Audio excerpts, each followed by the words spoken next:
taking the show on the road today.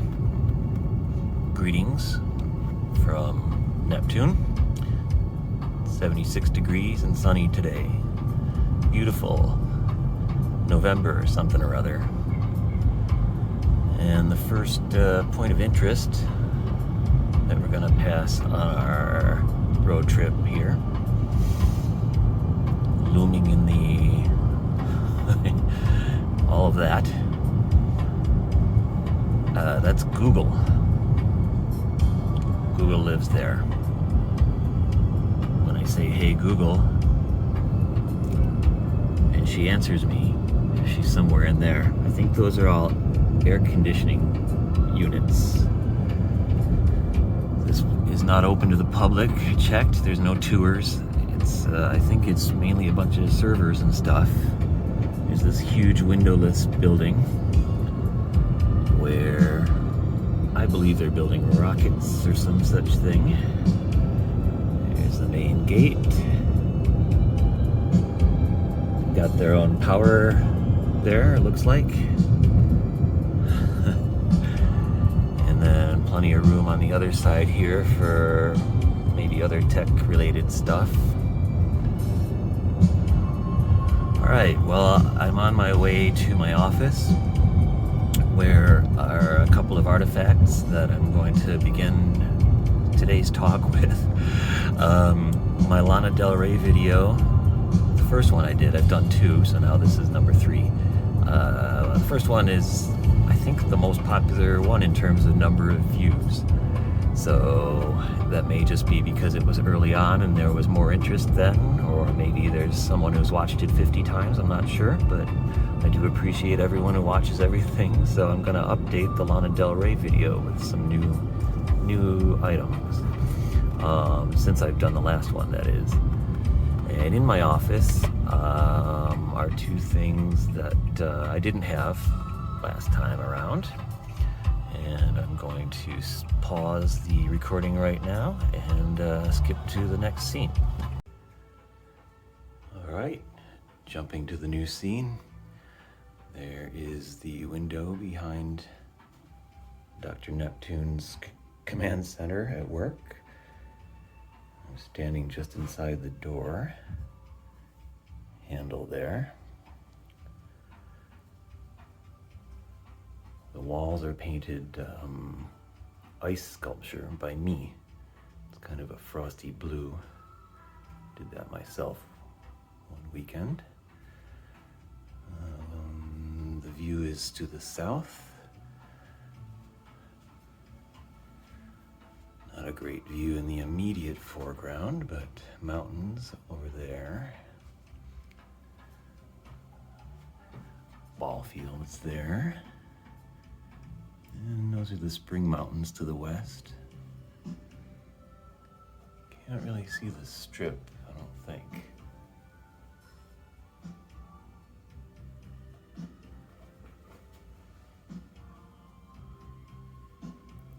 All right. Here is a wall on which one of the Lana Del Rey artifacts is. I have these 3 items framed. There's the Duran Duran Rio album. The actual LP is inside there. And this is the Lana Del Rey picture disc of her book of poetry, Violet Bent Backwards Over the Grass. Vinyl LP picture disc of her reading her poetry. And this is a small reproduction, of course, of a Picasso, famous Picasso painting. Here, back of the door, Red Velvet's Peekaboo poster. And let's see, over here on the shelves is the other important artifact from Lana Del Rey. These are pictures from, that's the James Bond villain who played Jaws, Richard Kiel. That's him squashing my head with his giant hands at a Star Trek convention. Nice man, he passed away several years ago. And Here, I don't have too many books on my shelf. I don't like to crowd it too much, but among these old books, which were gifts from my friend Demetrius, I think from the public library, selling them off or something. Make a nice visual addition to this, to my collection. And right here, besides Wordsworth, Shelley, and Keats, I've got the book version of Lana Del Rey's poems. So, as you can see, same cover. Hard to hold it. I can't hold it at arm's length. You see, though. Here. And the poem, or the book is illustrated. Some of these are archival pictures from LA history, and others are pictures Lana took herself. And then we've got sort of typewritten versions of the poems.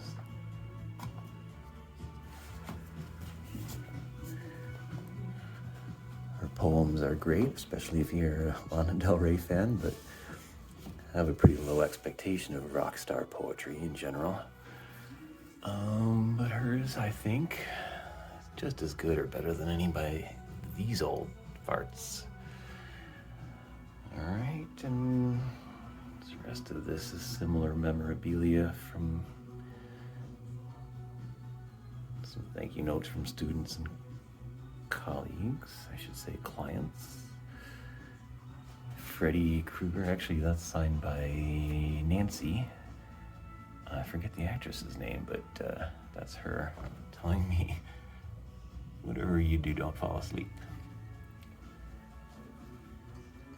Potsy and Ralph Melf. Picasso giving me the stare of inspiration. Same with Kirk. Another Richard Keel with Jackie Chan from Cannonball Run. Signed picture from this actress, Musetta Vander, Buffy the Vampire Slayer. This object, it's an Everglow sticker inside. This, what I take to be a crystal ice pyramid. Part of their mythology I'm still trying to unpack. More on that later.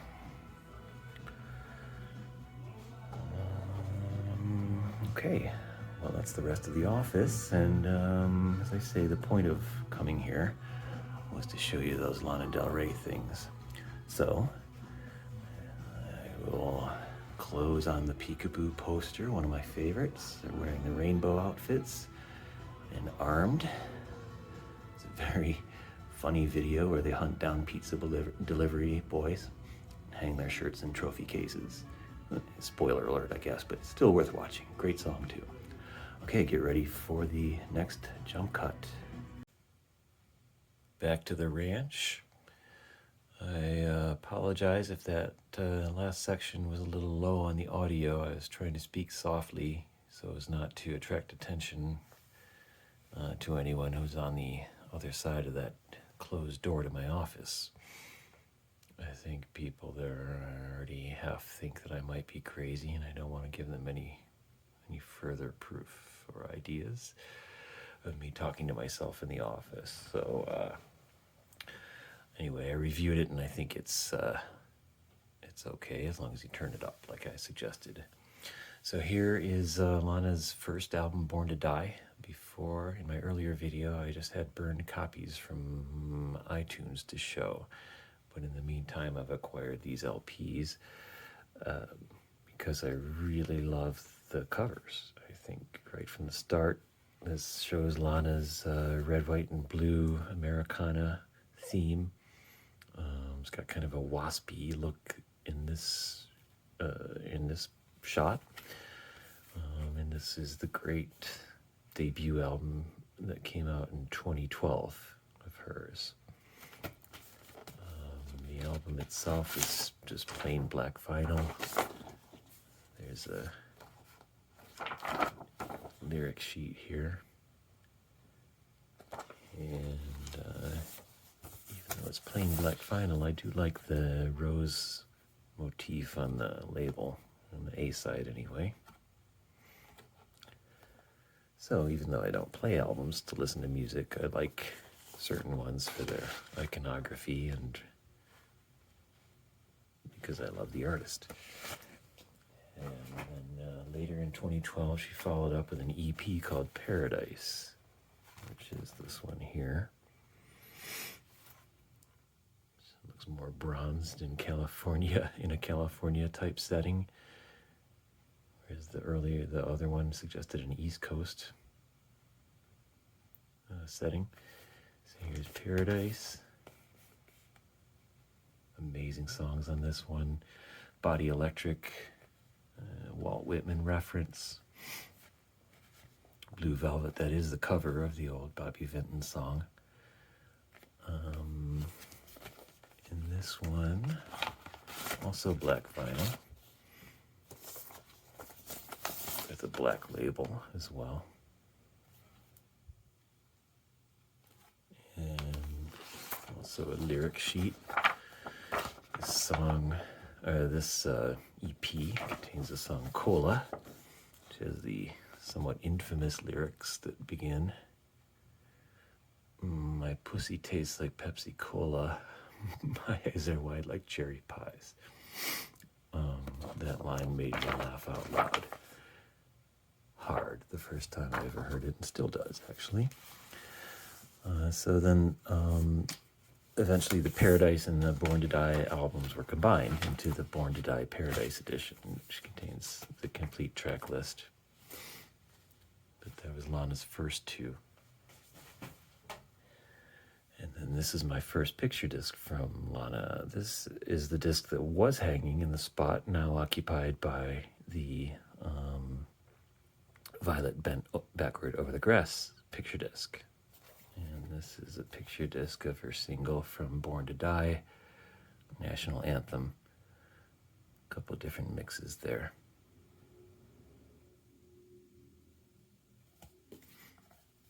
I got it used, I think from eBay maybe. So it's a little cracking of the surface here, but still good enough image. Lana looking a little glum there, but I like the flower crown and the white outfit. So those last three items are new since my last Lana video.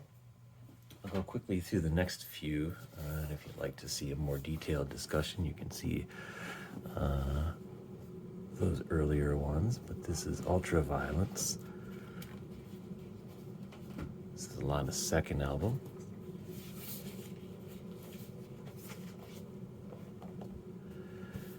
This one came in this deluxe edition with some prints here. And what I'll show here just quickly is that this is a double LP picture disc. Same design on both LPs, but you've got A side, B side with the floral motif.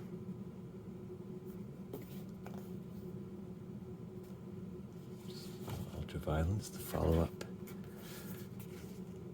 to the Born to Die in Paradise albums released in 2014.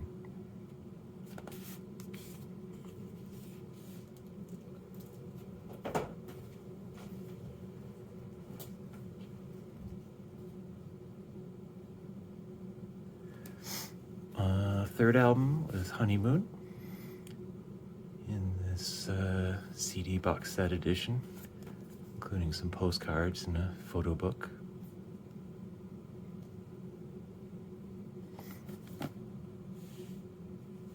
To consult my Wikipedia page here, Honeymoon was released in 2015, so 1 year after Ultraviolence.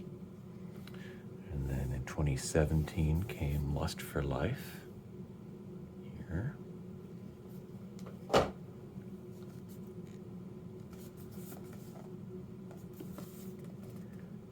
2019 came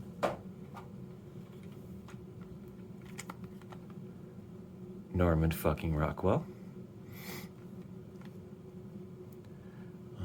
This was the subject of that very first video that I made that has the most views. The only thing I want to add to my discussion of that is that after that, I took a second look at the cover image, and this is in keeping with her Americana imagery, of course, with the flag and kind of the preppy sailing motif. But what I didn't realize until a closer look was that the sky is actually painted. You can see brush strokes. So what I had taken to be kind of an action shot out on the open water or near shore here is actually obviously a studio representation. And it just adds another interesting layer of artifice to Lana's already multi-layered work, which abounds in irony and ways to kind of mess with the audience's perception. Is she speaking of herself in the lyrics, or creating a character, or a little of both? Is it ironic? Who knows for sure ever? But that's what makes her so great as an artist, one of the things. So anyway, there's the cassette version of Norman fucking Rockwell, released in, I think, August of 2019. The next release for her were those poetry books and albums. I have the audiobook of it as well, The Violet Bent Backwards Over the Grass, that came out in summer 2020.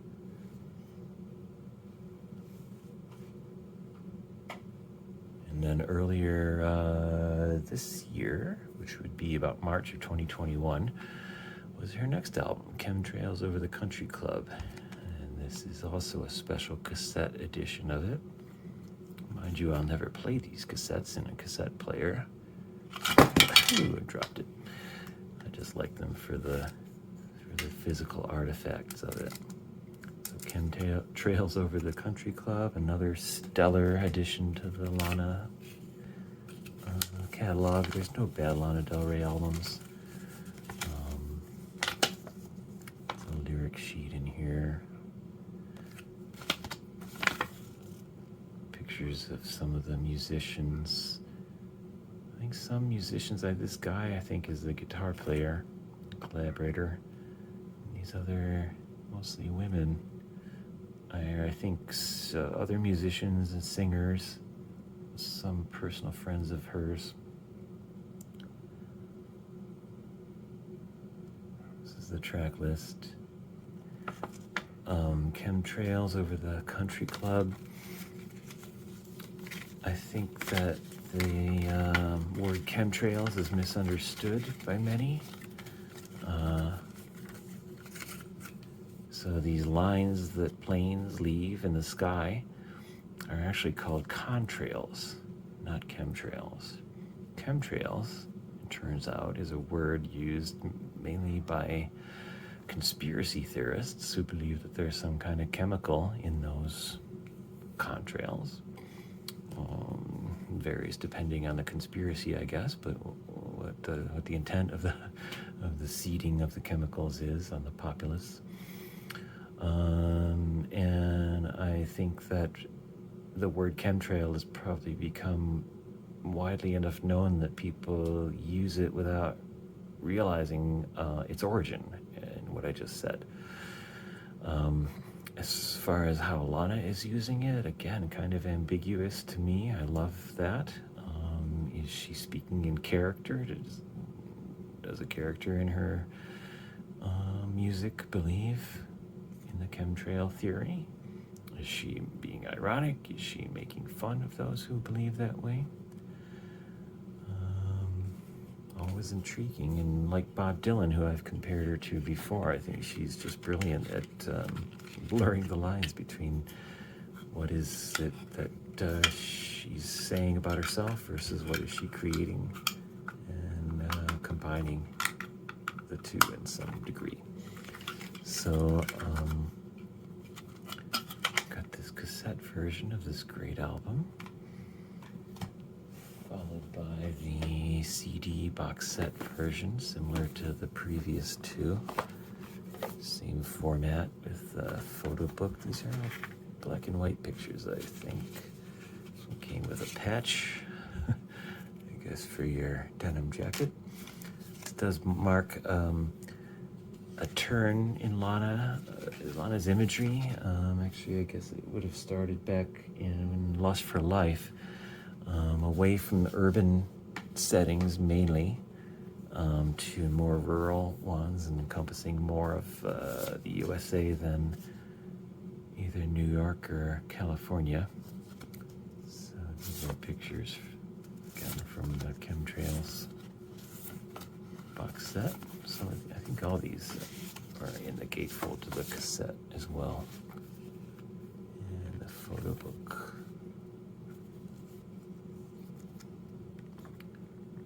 Some songs have lyrics, some don't. Not sure why. But you can see here the more rural setting, the horses and ranch style lifestyle that she's depicting. Country club life by the sea. And then here's the actual CD itself.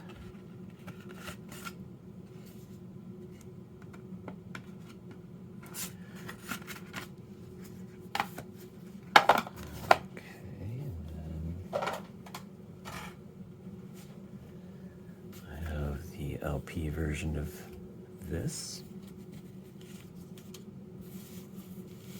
This one, though, is a little more special in that the vinyl is not plain black like the others. It's this kind of, it's a cream color. It's hard to see unless I hold it up to the light somehow. So I just changed the light to show it's not a solid cream color. It's kind of like a semi-translucent marbled effect, which I like a lot on this Chemtrails album.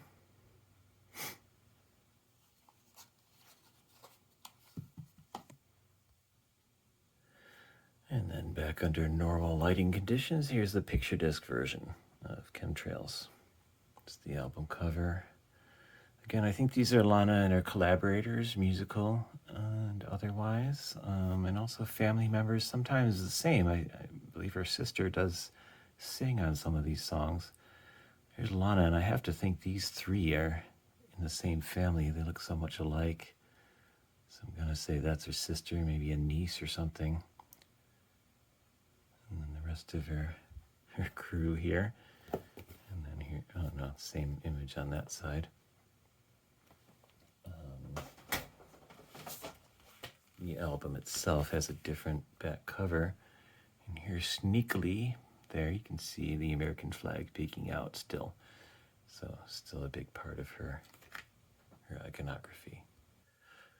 And that brings us to Blue Bannisters. That's her latest album, released about 2 weeks ago, late October of 2021. This is another special cassette edition of the album. This one in beautiful see-through deep ruby red.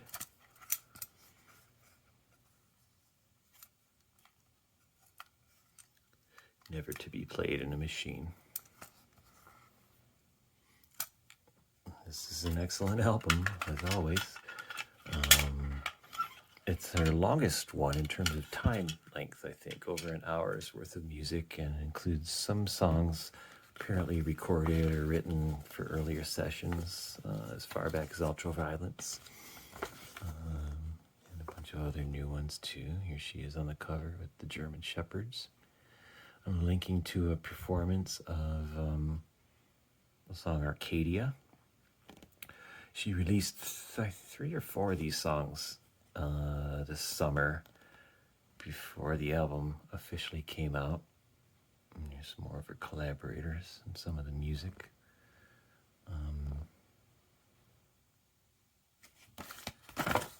Lyrics here. The song Arcadia, lyrics here, is this amazing metaphor where, as you can see, she It says her body's a map of LA. My chest, the Sierra Madre, my hips, every high and byway. So for an artist who's been so closely identified with California, Southern California especially here, she's making that so, that link's so vivid. Arcadia, another name for a paradise. But this is the end of the paradise. The song thematically reminds me a lot of the Eagles song, the last song on Hotel California. All right, so another artist intimately linked with the whole California mythology. But that paradise has been basically ruined, even though in this song, Lana says that she feels this intimate physical connection. And to me, the killer part of the song is here at the end. She says, they build me up 300 feet tall just to tear me down, so I'm leaving with nothing but laughter in this town. Arcadia finding my way to you, suggesting it's someplace else. It's not there. She's not from California. She says that in here too. I'm not native, but my curves, etc. She's from the East Coast. Actually, Lake Placid, New York, I believe. And then here she says, I'm leaving them as I was, 5'8", Western Belt, plus the hate that they gave. By the way, thanks for that. On the way, I'll pray for you, but you'll need a miracle. America. Love it. Lana Del Rey has had some controversies involving social media comments. She does what I really wish most artists wouldn't do, is try to justify or explain herself, or she used to anyways, a little bit, against charges of things like cultural appropriation, too narrow a focus thematically, etc., etc. There was also some comments that she made in the wake of the Capitol riots in January of 2021. And taken out of context, some people thought that she was maybe endorsing the politics of that crowd by saying that they were just people who needed to wild out. But that's a simplification, and I think that there's no better evidence that she's not a Trumper than this archival piece that I'll never forget. Let's see the date here. It's from New Musical Express. July 2017, early in Trump's term, she confirms that she attempted to use witchcraft against him. And I don't know if this was tongue-in-cheek or what, but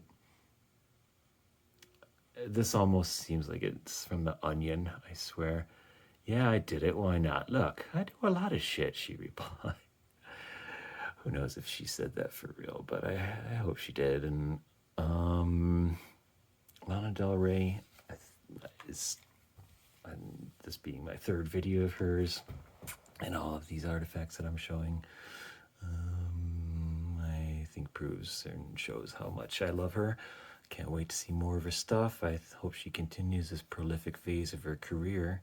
If you go back to 2019, it's just over 2 years, and she's released 3 albums and the poetry. She deleted her social media. That's my last point about the controversies that she's sometimes arisen, and has gone silent on Instagram, and seems to be looking for a different way to make her points. So I'm sure I'll be back at some later time with follow-up to all this amazing stuff. I hope you enjoyed this look at one of my all-time favorite artists. Dr. Neptune signing out.